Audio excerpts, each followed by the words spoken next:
In this video, I'm going to teach you how to change Skybox in Unreal Engine 5. It's a very easy process, so make sure to follow along. In this video, I'm going to be covering all of the steps that you need to follow in order to create your own Skybox or change a pre-existing one. So, to start, assuming that you have made your own Skybox texture, it's important to convert it from PNG to HDR. So I recommend using Convert Here for this process. So look for PNG to HDR converter on Google and load your PNG file or any other format in here. Once you load it in and you have an HDR file, you will be using this file to make the Skybox. So to start, on your scene that you are currently using, select these files referring to the Skybox, so exponential height fog, post-processing volume, and SM skysphere, and copy them. So copy them to a new scene.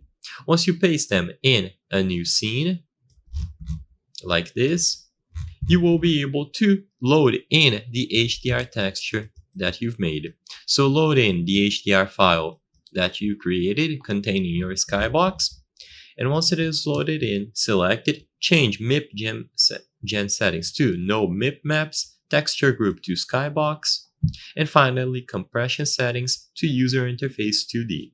Once you have done this to the HDR file that you've loaded, right-click anywhere on an empty space and create a new material.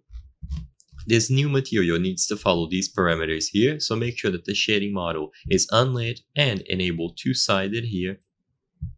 And on the search function, look for sky. Then on advanced, make sure that you take the option is sky.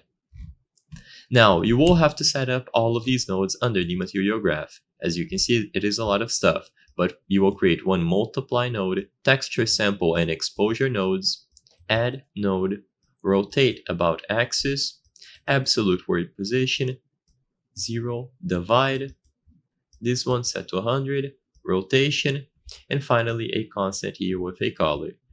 So I'm gonna pause the video if you want to copy all of these, including their connections.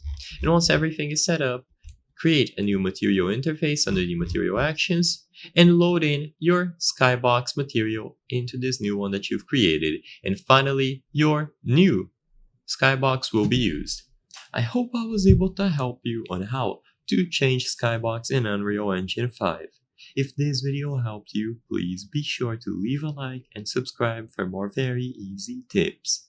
Thank you for watching.